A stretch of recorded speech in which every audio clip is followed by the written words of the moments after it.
तर शेतकरी मित्रांनो, आपल्या स्वयंभू आधुनिक फार्म शेती जोड व्यवसाय या यूट्यूब चॅनलच्या माध्यमातून आपल्या ग्रामीण भागामध्ये शेतीला जोड व्यवसाय करणाऱ्या व शेतीमध्ये नवनवीन प्रयोग करणाऱ्या शेतकऱ्यांच्या मुलाखती व त्यांचं मार्गदर्शन मी तुमच्या समोर आणण्याचा प्रयत्न करत असतो. तर आज आपण अशाच एका युवकाला शेतकरी पुत्रांना भेटणार आहोत, ज्यांनी शून्यातून हे दुग्ध व्यवसायातलं विश्व निर्माण केलेलं आहे आणि कमी खर्चामध्ये दुग्ध व्यवसायाला सुरुवात केलेली आहे. तर भाऊ, तुमचं पहिले पूर्ण नाव आणि पूर्ण पत्ता सांगा. नंदकिशोर हरिभाऊ नांगरे, राहणार येळेगाव, तुकाराम, तालुका कळवण, जिल्हा हिंगोली. बरं, तर आम्हाला सांगा, आमच्या नवतरुणांना, की आपण हा दुग्ध व्यवसाय कधीपासून करता? मी 3 वर्षापासून करतो. माझ्यापाशी पहिली एकच गाय होती. बरं. एका गायीच्या 2 गाय झाल्या. नंतर बरं वाटलं, त्याच्यामध्ये आणखीन 3 म्हशी वाढवल्या. बरं, तर शेतकरी मित्रांनो, यांनी जर्सी गायपासून सुरुवात केलेली आहे. ते पण मी तुम्हाला दाखवाल, तिकडे झाडाखाली बांधलेले आहेत. आणि यांनी कसं शून्यातून हे स्वराज्य निर्माण केलं हे पण मी तुम्हाला यांच्या तोंडून आपण ऐकणार आहोत. तर आम्हाला सांगा, आता हे शेड बांधलेलं आहे, हे कधी बांधलेलं आहे? हे गेल्या वर्षी केलं. पहिलं एवढंच झोपडं होतं पलीकडून. बरं. हे गेल्या वर्षी बांबू गिंबू घेऊन हे 2-4 एंगल टाकून असं केलं. असं का? आणि हे इकडं पत्र्याचं आहे ना? हा, ते कुटारासाठी केलं. बरं, तर बघू शकता शेतकरी मित्रांनो, असं कमी खर्चामध्ये यांनी ही सुरुवात केलेली आहे. साध्या झोपड्यापासून ते शेडपर्यंत आणि आणखीन मोठे शेड करणार आहेत. तर मला सांगा, किती खर्च आला असेल या शेडला अंदाजे? या झोपड्याला काय नाही, 2000 रुपये खर्च आला. एंगल तेवढी, बाकी जाळे गिळे आपल्या घरचे, तुराट्या बिराट्या. असं का? बरं. फक्त हे एंगल कुठं कुठं विकत आणली आणि बांबू आहे की नाही? मेन जागी एंगल टाकली. बरं. ती मागच्याला लागली 5-7 हजार रुपये. हे इकडे ना? बरं, कुटारासाठी. बरं, तर शेतकरी मित्रांनो, हे बघू शकता, यांच्याकडे 2 म्हशी आणि बाहेर 1 म्हैस आहे आणि तिकडे 2 गायी आहेत. त्याबद्दल सविस्तर तुम्हाला मी माहिती यांच्या तोंडून दुग्ध व्यवसायाबद्दल देणार आहे. तर आम्हाला सांगा, ही म्हैस विकत आणलेली आहे का? विकत आणलेली. बरं. तर ही कधी विकत आणली? हिला झाले 4-5 महिने. असं का? हो. बरं, ही कितीला आणली हो? ही आणली 85ला. 85,000ला? बरं, ज्यावेळेस आणली त्यावेळेस गाभण होती का दूध देत गेली? नाही, याची राहिली होती, 5-7 दिवस राहिली होती. असं का? त्यानंतर इली आहे ना? इथं वगार कोणता आहे? हे मधलं का? बरं. तर मग आता ही किती लिटर दूध देते? हे 5 लिटर देते एका टायमाला? हो. बरं. आणि ही म्हैस? हिला झाले 3 महिने. 3 महिने का? मग आता ही इलेली असलं? हो, इली. ते वगैरे पलीकडे ते का? बरं. किती दिवस झाले येऊन? हिला झाले 2.5 महिने. 2.5 महिने. बरं, तर ही कितीला आणली होती? शी आणली 65,000ला. 65,000ला म्हणजे ना? बरं, तर ही बाजारातून आणली का शेतकरी? बरं. मग आता ही किती लिटर दूध देते बघा? हे 3.5-4 देते. असं का? बरं. एक टाइम आहे की नाही? बरं. आणि यांची सोय कशी घेता येईल? काय ढेप वगैरे? ढेप काय नाही, 10 दिवसाला एक कटा आहे 3 म्हशीमध्ये. 3 म्हशीमध्ये? हो. बरं. आणि आता यांचं तुम्ही दूध डेअरीला विकता का? डेअरीला. बरं. तर शेतकरी मित्रांनो, आपण 3 म्हशीच्या दुधाची माहिती घेऊन यांना विचारणार आहोत. तर हे बघू शकता शेड, मी तुम्हाला प्रथमतः शेड दाखवतो. कसं कमी खर्चामध्ये यांच्याकडून या गोष्टी तुम्हाला शिकण्यासारख्या आहेत खूप. आणि ही कुट्टी मशीन दिसायली, ही बघा, कुट्टी मशीन कधी आणली? कुट्टी मशीनला 1.5 वर्ष झाली. बरं, ती कितीला आणली बरं? शी आणली 14,000ला.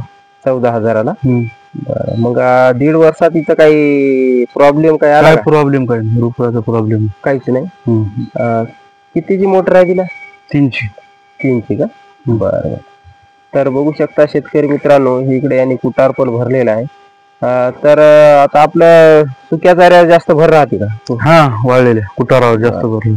आणखीन भरून ठेवायचं का कुटार? कुटार भरायचं, बाहेर हातात 2-3 ट्रिप तिकडे आणायचं राहते. तर बघू शकता शेतकरी मित्रांनो, हे इथं कुटार आहे पण टाकायचं राहिले. बाहेर पण तुम्हाला दाखवतो कुटार, बाहेरचा परिसर कशा प्रकारे आहे.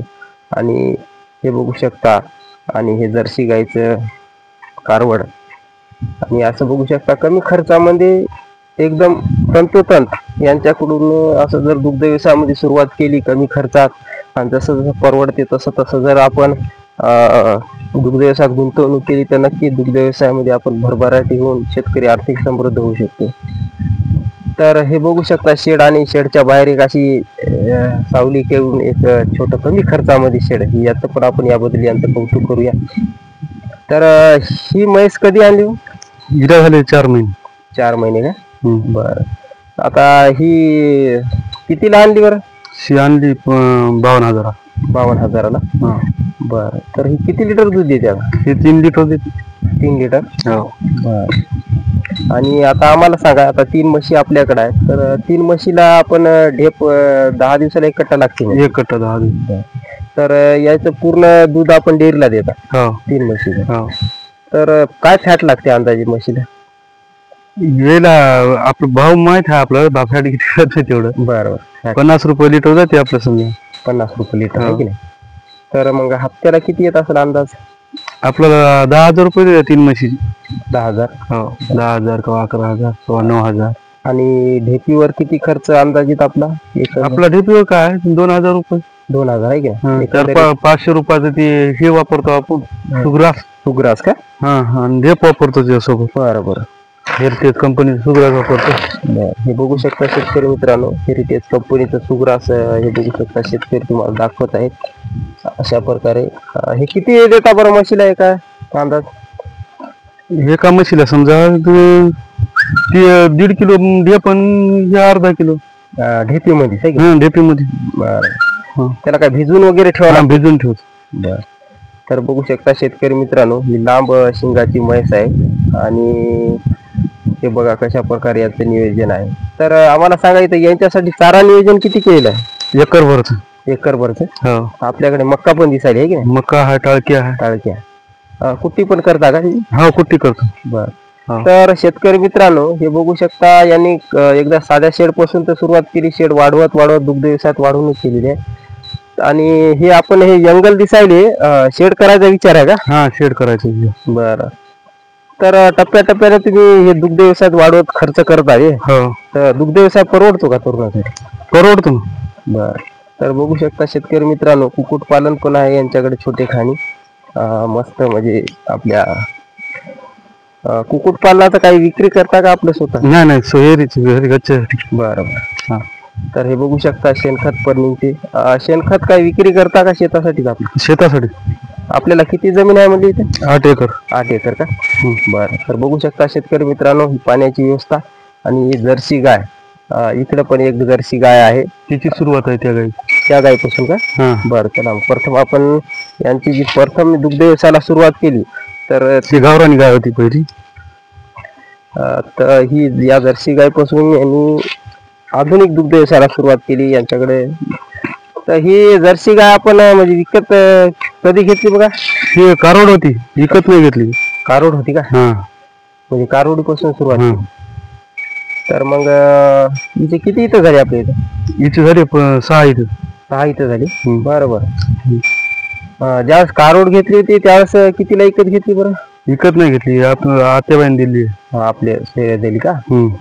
म्हणजे त्या याच्यापासूनच बघू शकता शेतकरी मित्रांनो, कमी खर्चात.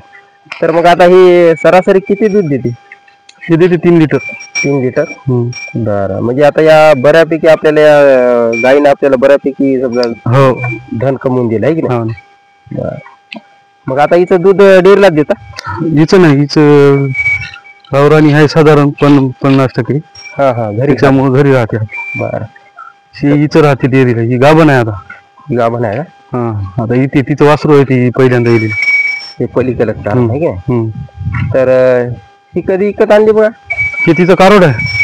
तिची कारोड ही आहे का? हा. बरं. बघू शकता शेतकरी मित्रांनो, तिची कारोड हे होय आणि तिची कारोड ती होय. म्हणजे विकत आणली नाही की नाही? दुग्ध व्यवसाय वाढवला. मग आता ही किती लिटर दूध देते? ही देते 5 लिटर 6 लिटर. बरं. हिला काय फॅट लागते डेअरीला? हिला 4 लागते, हिला कमी लागते. बरोबर. 35 रुपये 38 रुपये जाते. असं का? मग काही यांना अडचणी रोगराई? काहीच रोग नाही आपल्या इथं. कारण तुमच्या गाईचं बिमार एकदा पडली नाही आपली गाय. सर्व नैसर्गिक तुमच्या इथं तिची संगोपन दिसायला आहे की नाही? त्याच्यामुळं. आणि एक सांगा बरं, जर्सी म्हणजे दुग्ध व्यवसायाला गाई परवडतात का म्हशी? गायी परवडतात, मात्र गायी आपल्या इकडल्या पाहिजे, तिकडल्या बाहेरल्या म्हणत नाही. कारण ऊन गिन सहन व्हायला पाहिजे. हे आपल्या इकडे जरा रुळले आहे का? बर. कमी टक्केवारी वाली आहेत. तर आता तुम्ही दुग्ध व्यवसाय परवडते म्हणून कमी कमी खर्चापासून जास्त खर्च करत वाढवलं, हा ना. नक्की आणखीन दुग्ध व्यवसाय वाढवायचा विचार आहे का? हा वाढवायचं. बरं बरं. आणि आपल्या हे जे पाणी आहे बोरचं आहे का इरीचं? बोरचं आहे. बोरचं आहे का? बरं बरं. तर आम्हाला सांगा, आता हे आपल्याकडे मक्का दिसायली, नेपी आहे, हे गजरा घास आहे का? हा गजरा घास आहे ना पद्धती. बरं. मग चाऱ्यामध्ये सकाळपासून नियोजन कसं करता या ढोरायचं? सकाळी दूध काढल्याच्या नंतर आपलं कुटार टाकायचं, एक एकदा ढेप ठेवून, हा. आणि नंतर एक बारा दोन बारी आणायची, सगळ्यात बारीक करून टाकायची. बर. किंवा कुट्टी करायची दुपारच्या पारी. असं का? हा. आणि संध्याकाळच्या वेळेस? संध्याकाळच्या वेळेस 3 वाजता आपले पाणी पाजून एकदा कुटार टाकायचं, बर. पुन्हा एक बारा टाकायचा. असं का? मग नियोजनच झालं. हा. बरं. तर बघू शकता शेतकरी मित्रांनो, असं तंतोतंत नियोजन केलं तर जास्त दुग्ध व्यवसायात मेहनत घ्यायचं काम नाही. नाही. बरं. तर नक्की शेतकरी मित्रांनो, यांची दुग्ध व्यवसायाची शोगाथा मी तुमच्या समोर मांडलेली आहे. तर नक्की तुम्हाला कशी संकल्पना वाटली याबद्दल कमेंटमध्ये लिहायला विसरू नका. आणि आपल्या चॅनलवर नवीन असाल तर चॅनलला सबस्क्राईब, व्हिडिओला लाईक करा. जय जवान जय किसान.